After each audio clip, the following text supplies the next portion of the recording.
حدا تصبصاب سباو مسلات اب ملا تግራይ ካይዳሎ ዝተባሃለ አስገዳድ ዕስክርናን ወፍር ግፋን ብዝርዝር ቃሊዑ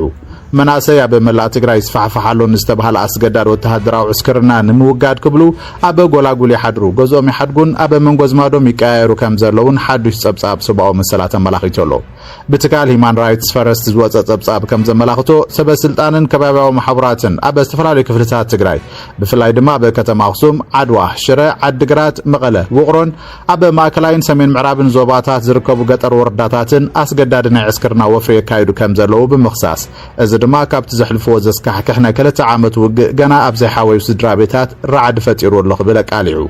حدا أبتي سبساب ستغسسب مناسين مدلاي كاب غزانا بغزاي متصلو نتود انت زيرخي بمو نولد دي حاتو حزبي أفرحي زنبر زولك بالتزاريبو كم سبساب هيمان رايتس فرست انتو خوينو مسخاكر كم زغلصو مناسي أبا موصن متون كيلاتات عداقاتات من نهاريان أبا ناي كبابي محبراو متخخابين يتحازلو بدحري دمان أبا وتهدراو ماكلات تعليم كم زوصور قديسهم حدا كاب أخصم مسترخب ممهر كم زحبرو بزحات تمهارون حدش تمرقتن كاب كفلتاتن هزباو بوتاتاتن تفئ مالو يلو نسوسخو منسيات حجب ناصانتا ينقساوسن زلو قاليهم تحاوي مالو كالوتم دما كيوسد سلازفرحو ناب አዲስ አበባ ወይ ድማ ናብ ካልኦት ከተማታት ኢትዮጵያ ተሰዲዶም ክብል ገሊጹ እቲ ጸብጻብ አበ ማእከላይ ዞባ ዝርከቡ ሰበስልጣን አበ ሓደ ከባቢ ንመንእሰይ ክጎፉ ብተደጋጋሚ ናብ ገዛ ድሕር ምምልላሶም ውላዶም ከሃድም ከም ዝተገደደ ወለድ ተዛሪቦም ኣለው አዝማዱ ንቶም መርመርቲ ከም ዝገለጽዎ እቲ መንእሰይ ካብ ዝሓለፉ ሰሙናት ጀሚሩ ኣብ ገዙ ምሕዳር ተጠዋ ኣቢሉ ካብ ምልመላ ንምምላጽ ድማ አበ መንጎ ዓድታት ይንቀሳቀስ ከም ዘሎ ገሊጾም ካለ ምስክር ድማ መንእሰይ ካብ ዓድታት ተገፊፎም ናብ ማእከል ተዓሊም ክወሰዱ ከም ዝረአየ ንትካል ሂማን ራይትስ ፈረስት ገሊጹ عبيت مخاين كوسدوم كالورينا عينا كبل تمسكر وسيخ تزاريبولو مبزحتهم بفقادنينات يكونن كبل دما وسيخ حبيرو اتزتاكب حبريتا بزعبا اسقداد عسكرنان قفان اب ناصانت منقساس زغبرو قيدتات اب لعل سلاماوያን سباز فصم مفررحات كبير سكفتاتات كم زلو زملاختيو زبله هيمان رايتس فرست بت ጉዳይ ናጻ ምርመራ ክግበር ጸውይሎ እዞም ርክባት እዚኦም ዝወጹ ዘለው اب ትግራይ ፖለቲካ ወጥረና ገደዳብ ዝኸደሉ ዘለዋን እዩ أبز حلف سومنات نبرت أخصومن كبابيان نمعكن زين عدس ستاندرد كم زحبرو كاب غزان اب غزاز غبر فتشاتات نمناسيات زعلم مأسرت بمسعاب ناي ململا وفرتات كم زحيل غريصوم نيروم هيمان رايتس فرس سمز تግራይን ፖለቲካው ተዋሳአትን ኢሉን ሰመዝ ጸጥታ ትግራይ ዝኾነ ይኹን ወተሃደራው ምልመላ ምስ ሕጊ ኢትዮጵያን አህግራው መዕቀንታት ሰባው መሰላት ብዝስማዕማዕ መንገድ ክካየድ ከም ዘለዎ ተሐሳሲቦሎ እቲ ትካል ወሲኹ ሃገራውን አህጉራውያንን ትካላ ሰባው መሰላት ነቲ ኩነታት ክከታተሉን ነቲ ክስተታት ከጻሩን ጸውዑ بهوحات كم زدقف زنقرلو نبعلو كيدان ديمقراسا اقو ويدما شونغو اقو يلو زصوع قوجل عزوق نوردا عبرقلتو غزاصيرو اتي قوجل عزوق ابا كللا محارا زوبا محدرا بهرسب واقهمرا حانت وردا زخونت عبرقل دحر مقوصارو حالف زولو قنبت 19 كاليت وردا زخونت صاقبجي بحيل كم استغزاصرن بركز بولو سبات كم استمزابولون نبرتت وردا غريصوم كبل دوچوفلي صبصيبو ايتي غزاو يسماو استبحاله مسكر عيني نتمع كن زينا خمس غلصو بتستفنو متقع بركز بولو سبات كبابيم غديفم كم زوصون ابا برخاون بزي مصللي معلتات يحلفو كم زلو انتزاريبو شابو كن حد من كلنا حدا كو نبرت حج زوص سب يلن كله طرح يدي يوصيو زوص نبرت يلن ماكينه هيترفه كله امرار حكي يترفه نبرت غديف يوصي خبل تزاريبو كساب حج نحنا بقولا كبابي ابرخاينا زدنا زبلع يلن زته يلن حزبون انت خونت سنغيرو اب زي ودا صقمي زولا كبل دما وسيو ابراهريو مقوتصار وردا صاق بجي بعطقات سيعبو بركز بولو سبات نابرسا كتما تزوبا سقطا كوان تمرحو ابز حلف شدشته معلتات كن زخون عند سبا حجز كم زيرخو يزاربولو مرحتو وحات مس منግስት አዲስ አበባ ቀጥታዊ ድርድር ጠሊቦም እቶም አበ ቅሉላው ሕጋዊ ቅቡልነትን አበ ከቢድ ናይ ኩናት ጎስጓስን ዝርከቡ መራሕቲ ወሓት ምስ መንግስቲ ኢትዮጵያ ናይ ድርድር ሕቶ አቅሪቦምሎም መራሕቲ ወሓት ብስንክቲ መንግስቲ ፌደራል ኣብ ልዕቲ ክልል ኣምቢርዎ ኣሎ ብዝብልዎ ዕፅዋ ዜጋታት ቁጠባውን ማሕበራውን ቅሉላው የጋጥሞም ከም ዘሎ እዮም ዝገልጹ ዘሎም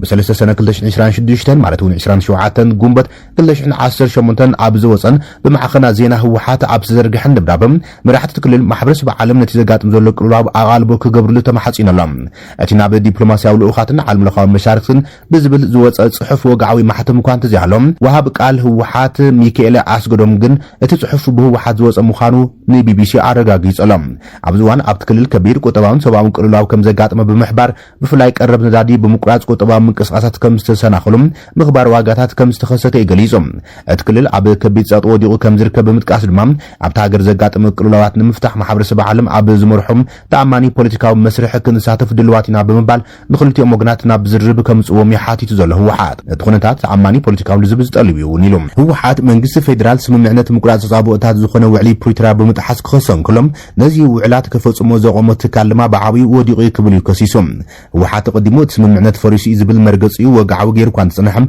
መንግስቲ ፌደራል ክሳብ ሕዚ ንመርገፂ ህወሓትን ንጥፎታትን መሰረት ብምግባር ወግዓዊ መልሲ ይሃበሉን ይኹን እምበር ክልቲኦም ወገናት ኣብ ኣተግባብራ ውዕላት እቲ ምቁራጽ ጻብኦም ንሕድሕዶም ክካሰሱ ምጽንሖም ኣይርስዓን እቲ ሰልፊ ቅድሚ 6 ዓመታት ብዝተኻየደን ምኽንያት እቲ ኣብ 2020 ዝተወልዐ ኩናት ብምዃን ንዝተጠቐሰን መረፃ ስዒቡ ዝቆመ ቤት ምክሪም ናብ ስርሑ ከም ዝመለሰ ይኣውጅ ህወሓት ኣብ ዘርግሖ ደብዳቤ መሪሕነት ህወሓት ኣብቲ ክልል ዘጋጠመ ክፍተት መንግስቲ ንምምላእ ኩሉ ዓይነት ፖለቲካዊ ኣማራጭታት ሙሳድ ኣድላይ ኢሉ ከም ዝወሰነ ይገሊጾም በዚ መሰረት ተቐዲሙ ጊዜያዊ ምሕዳር ክቕጽል ናይ ስግግር መንግስቲ ክምስረት ኣብ 2020 ኣብ ዝተኻየደ መረፃ ዝተመስረተ ቤት ምክሪም ናብ ስራሕ ምምላስ ወይ ሕዚ ካብቶም ፌደራል መንግስቲ ዝገፉ ዘይስሩዓት ሓይልታት ወጻኢ ዝርከቡ ከባቢታት መረፃ ክካየድ ዝብሉም ኣማራጭታት ዘርኣየ ምዃኑ ምልክትሎም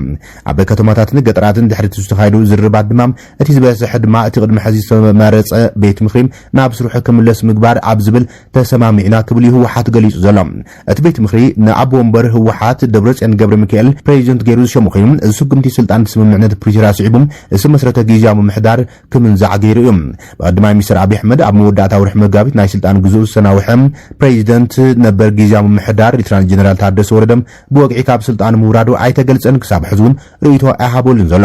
ህወሓት እውን ምንዋሕ ዘመነ ስልጣን ናይቲ ጀነራል ነጺጎዮም እቲ ውዕሊ ከም ዝፈረሰ ብምግላጽ ቅድሚ ኩናት ዝነበረ ካቢነኡ ናብ ስራሕ ብምምላስ ደብረጽዮን ገብረ ሚካኤል ድማ እናመርሑ ይዝርከቡ ኣብዚ ሕዚ እዋን መጻኢ ዝምድና ማእኸላዊ መንግስትን ክልል ትግራይን እኳ እንተዘይተፈልጠም እቲ ክልል ኣብቲ ብሰነ 1 2026 ኣብቲ ሃገር ዝተኻየደ መበል 7 ሃገራዊ መረፃ ከይተሳተፈ ተሪፉ እዩ ኣብ መፋረቕ ጉንበት መግለጺ ዝሃበ ደብረጽዮን ልዕሊ 45 ከባቢታት ትግራይ ኣብ ትሕቲ ወራር ከም ዘሎ ብምግላጽ ዝተቆረሰት ትግራይ ዘላ ብምባል ኣብቲ ክልል መረፃ ከም ዘይካየድ ኣወጆም ኣብ መንጎ ህወሓትን ኣዲስ ኣበባን ዘሎ ወጥሪ ኣብ ዝሓለፈ ዓመት እናኸረረ መጽሎም ሓደ ዓብይ ዘይምስምማዕ ህወሓት ከም ሓድሽ ፓርቲ ክምዝገብ የድልዮ ድዩ ኣየድልዮን ኣብ ዝብል እዮም ቦርድ መረፃ የድልዮ እዩ ክብል እንከሎም ህወሓት ግና ኣይተሰማምዐን ሕጋዊ ሰብነቱ ተሰሪዙ ከዓ ብወግዒ ተኣጊዱ እዩ መበል 7 ሃገራዊ መረፃ ኢትዮጵያ ተቃዋምቲ ትርጉም ዘለዎ ተሳትፎ ዘይገብሩሉ ክብል እውን ህወሓት ነቒፉ ስለዚ እቲ መረፃ ንሓቀኛ ዲሞክራሲያዊ ውድድር ዘንጸባርቕ ኣይኮነን ተቐባልነት ብምጉናይ ምድቋስ ምጥማይ ኣይረጋግጹን ክብል ገሊጾም ኣብ ፈለማ ወርሒ ጉንበት ትግራይ ኣብቲ ሃገራዊ መረፃ ክትሳተፍ ከም ዘይትኽእል ደብረጽዮን ገብረ ሚካኤል ገሊጾም ብሚልያት ዝቁጸር ህዝቢ ኣብ ቦትኡ የለን ወይ ተሰዲዱ እዩ ወይ ተመዛቢሉ እዩ እዚ ጥራሕ እውን ኣይኮነን ሕዚ እውን ኣብ ናይ ህልውና ሓደጋ እዩ ዘሎም መረፃ ከነጥፍኦ ኩሚና እናተባሃለ ኣይካይድን እቲ ሓደጋ ንቐደም ክእለሎ ምርግጋዕ ሰላም የድልዩ ክብል ሂቡ መግለጺ ህወሓት መንግስቲ ኣብ ጉዳይ ስምምዕነት ውዕሊ ፕሪቶሪያ ቃሉ ከም ዝዓጸፈ ይኣምን ብፍላይ ድማ ኣብ እዋናት ኩናት ዝሰኣኑ ከም ምዕራብ ትግራይ ዝኣመሰሉ ቦታታት እውን ክምለሰሉ ብተዘዋዋሪ መንገዲ ከም ዝጠልብ እዮም ነዚ ጠለብ ድርድር ህወሓት ሲዒቡ ድማ ካብ ኣዲስ ኣበባ ድማ ግብረ መልሲ ተዋሂበሎም ምስ መንግስቲ ብልጽግና ብቐረባ ከም ሰርሕን ኣብ መንግስታዊ ኣካላት መንግስቲ ፌደራል ስልጣን ተኻፊሉ ዝርከብ ውድብ ኢዜማ ላዕለዋይ መሪሕነቱ ዝኾነ ግርማ ሰይፉ ሎሚ ኣብ ዘርግሖ ኣዘራራቢ ግብረ መልሲ እቲ መግለፂ ህወሓት ኣነ ቅድሚ ሕዚ ዝብሎም ዝነበርኩ ሓቂ ምንባረይ ኣረጋጊጹለይ ኣሎ ብምባል ገሊጾም ጠለብ ህወሓት ድርድር ይብል ፖለቲከኛ ግርማ ሰይፉ ድርድር ጽቡቕ ነገር እዩ እቲ ድርድር ምስ ተጀመረ ኣነ በይነይ ኣይኹንክን ካልኦት ክመጸልዎም ንምባል መባእታዊ ምድላው ክግበረሎ ብምባል ህወሓት ቦይን ዘይኾነ ክደራደር ምስ ካልኦት ሓይልታት ፖለቲካ ትግራይ እውን ኣብ ግምት ክእቱ ከም ዘሎ እዩ ገሊጹ ዘሎ እቲ ምስ መንግስቲ ፌደራል በዓል ስልጣን ዝኾነ ኣባል መሪሕነት ኢዜማ ግርማ ሰይፉ መሰጋግር መንግስቲ ኣሎ በዓል ልደቱን ጀዋርን ዝመርሕዎ ምንቅስቃስ ብምምልኻት ሕዚ እቲ ምርጫ ኢትዮጵያ ተወዲኡ ኣብ ወርሒ መስከረም መንግስቲ ኢትዮጵያ ዳግም ክምስረት እዮም መሰጋግር መንግስቲ ዝበሃል የለን ሕዚ ህወሓት መኻድን ተረኺባ ኣብ ትግራይ መረፃ ከመይ ከም ዝካየድ ቀልጢፋ ምስ ልኡኽ መንግስቲ ኢትዮጵያ ክትዘራረብ ይዝግባእ ኣብ ትግራይ ንኹሉ ዝሓቅፍ መረፃ ንምክያድ ህወሓት ከም ፖለቲካዊ ውድብ ክምዝገብ ይግባእ ሕዚ እውን ምስ ቦርድ መረፃ ኣኼባ ንምክያድ ድልው ክትኾንን ነቲ ስርዓት ክተኽብርን ከም ውድብ ደው ክትብልን ይግባእ ይብል ግርማ ሰይፉ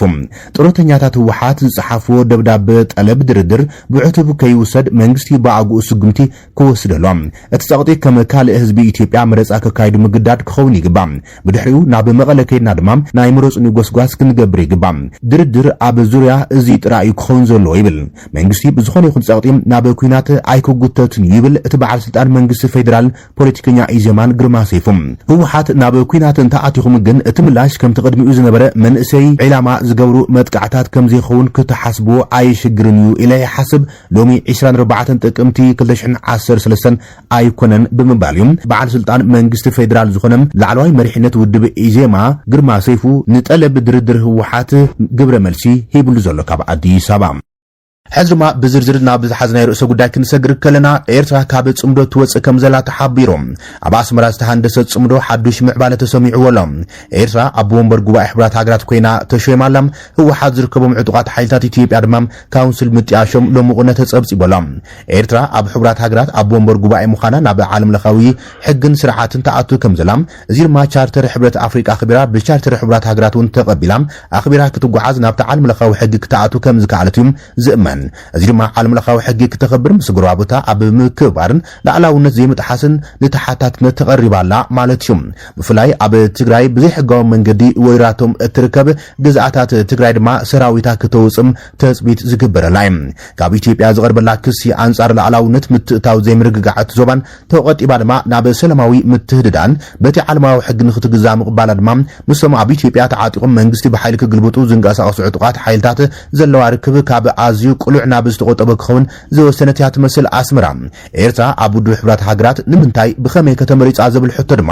ኤርትራ ናብ ሓላፍነት ሕብራት ሃገራት ምምፃእ ንኢትዮጵያ ቀርኒ ኣፍሪቃን ዘለዋ ስትራቴጂካዊ ኣገዳስነት ድሮ ኣዘራራቡ ኮይኑሎም ምብራቅ ኣፍሪቃዊት ሃገር ኤርትራ ምስ ካልኦት 16 ዝተመረፃ ሃገራት ምስተን 5 ቆምቲ ኣባላት ባይቶ ጸጥታ ማለት እውን ቻይና ፈረንሳይ ሩስያ ዓባይ ብሪጣንያን ኣሜሪካን ተጸምቢራ ሓብራዊ ኣቦ መንበር ቢሮ ሓፈሻዊ ባይቶ ክትኸውን ከም ዝተመረፀት ተፈሊጡ ዘሎ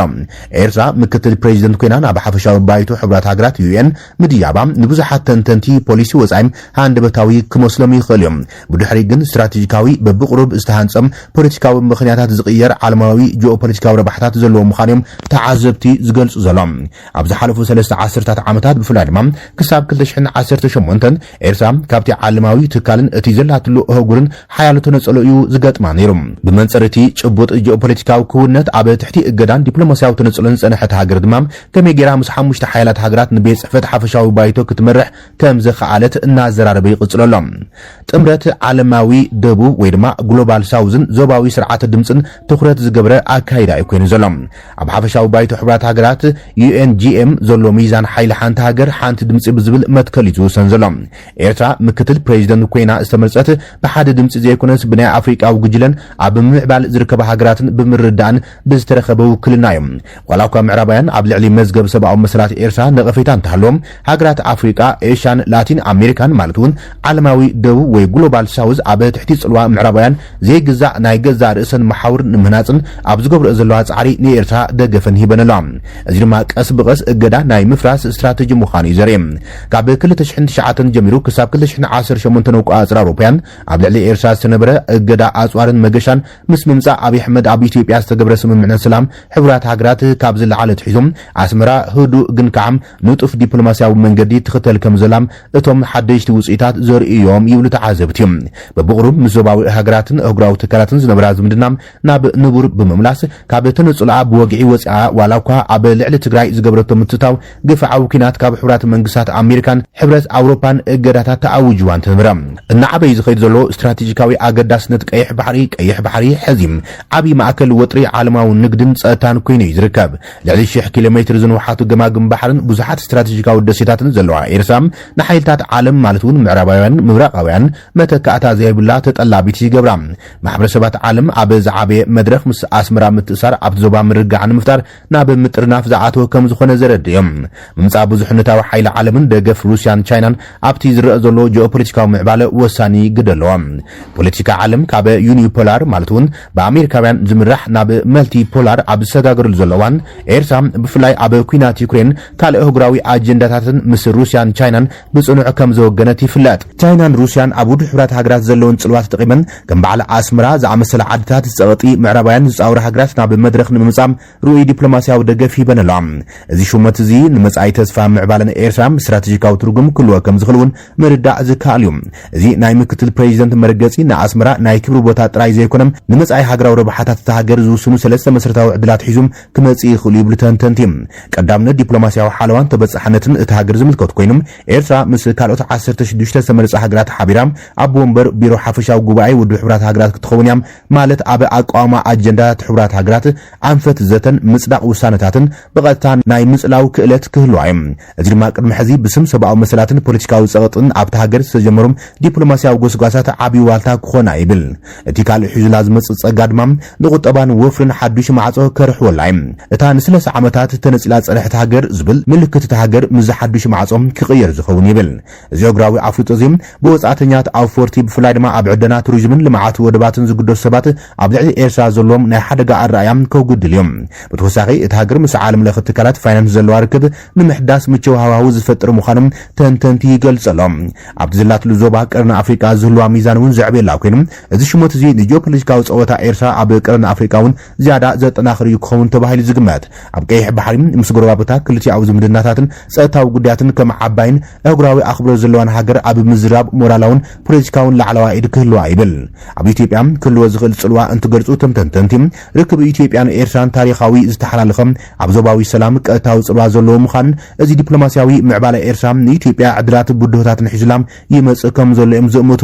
ኤርትራ ከም ወኪል ምብራቕ ኣፍሪቃ ኣብ መድረኽ ሓፈሻዊ ባይቶ ሕብራት ሃገራት ኮፍ ኣብ እትብለሉዋን አንጻር ሓደ ወገን ጸቕጥን ምትእታው ምዕራባውያን ዘለዋ መርገጺ ንኢትዮጵያ በተዘዋሩ ዲፕሎማሲያዊ መንገዲ ሓለዋ ክኸውን ከም ዝኽእል እውን እዮም ብፍላይ ግዳማዊ ሓይታት ኣብ ውሽጣዊ ጉዳያት ቀርኒ ኣፍሪቃ ኢዶም ከኣቱ ምዝፍትኑ ኣስመራ ኣብ ቤት ጽሕፈት ውሳነ ሕብራት ሃገራት ምህላም ነቲ ካብ ምዕራባውያን ዝመጽእ ስትራቴጂካዊ ጸቕጢ ንምንካይ ክትሕግዛ ትኽእል እያ ይብሎም ኤርትራ ረኺባቶ ዘላ ኣህጉራዊ ተቐባልነት ርእሰ ተኣማንነታ ከውስኸላ ተጽቢት ዝግበር ኮይኖም ምስ ኢትዮጵያ ንዝህልዋ ርክብ ጸቕጢ ምፍጣሩ ኣይተርፍን እዮም እዚ ዓቕሚ እዚ ኢትዮጵያን ኤርትራን ድሕሪ ስምምዕነት ሰላም 2018 ጥንካሬታትን ሓሓሊፈን ዝረኣዩለን ፍልልያት ብፍላይ ብመንጽር ረብሓታት ባሕርን ዞባዊ ውህደትን ብዲፕሎማሲያዊ ኣገባብ ንምፍታሕ ሓዱሽ መድረኽ ክፈጥር ይኽእል እዩ ተባሂሉ ዝግመት ዘሎ ቁጠባዊ ምትሕላፍን ምትሕባርን ዕድላት ኤርትራ እናዓብዮም ዲፕሎማሲያዊ ተነጽሎ እናነከን ናብ ኣህጉራዊ ቁጠባዊ መሓውር እናኣትወትን ኣብ እትኸደለዋን ኢትዮጵያ ዘድልያ ቁጠባዊ ምትእሳር ኣጠቓቕማ ወደባትን ምኽፋት መስመራት ንግዲ ዶባትን ብዝያዳ ሕጋውን ኣህጉራውን ውሕስነት ብዘለዎ መንገዲ ምላሽ ክትረክብን ኣብ ደገ ከኸፍተላን ይኽእል ይብል ሃገራት ቀርኒ ኣፍሪቃ ማለት እውን ሱዳን ደቡብ ሱዳን ሶማልያ ጅቡትን ኬንያን ሃገራዊ ውሽጣዊ ቅልውላዋትን ዞባዊ ናይ ዓብላልነት ቃልስን የጋጥመን ዘሎ እዩ ሹመት ኤርትራ ኣብ ዞባዊ ሃዋህው ለውጢ ከምጽእ ተጽቢት ዝግበር ኮይኑ ዞባዊ ምልዋጥ ሓይሊ ሚዛን ንዓሰርታት ዓመታት ኬንያ ኢትዮጵያ ጅቡቲ ቀንዲ ዲፕሎማሲያዊ ድልድላት ናይቲ ዞባዊ ኮይነን ጸንሓ ኮይነን ነዚ ክልውጣ ይኽእል ይብል ኤርትራ ናብ ዋና ቤት ጽሕፈት ሕብራት ሃገራት ምምጻእ ኣስመራ ድሕሪ ደጊም ኣብ ዞባዊ ፖለቲካ ገለልተኛ ተዓዛቢት ዘይኮነትስ ናይ መሪሕነት ተራ ኣካል ክትካፈል ጂኦፖለቲካዊ ከቢድ ሚዛን ክህልዋ ዝገብር እዮም ተራ ኣብ ምፍታሕ ዞባዊ ግጭታት እውን ብፍላይ ኣብ ዝቅልውላዊ ሱዳንን ኩነታት ጸጥታ ሶማልያን ቀርኒ ኣፍሪቃ ኣብ ሓደጋ ዘእትወሉ ዘሎ እዋን ኤርትራ ኣህጉራዊ ሓላፍነት ምውሳዳ ኣብ ዞባዊ ጉዳያት ዝያዳ ክትሳተፍን መፍትሒ ክትደልን ከገድዳ ይኽእል እዮም እዚ ሓዱሽ ተኽእሎ ዞባዊ ሰላም ከምስዕብ ይኽእል ይብል እቲ ትንታነ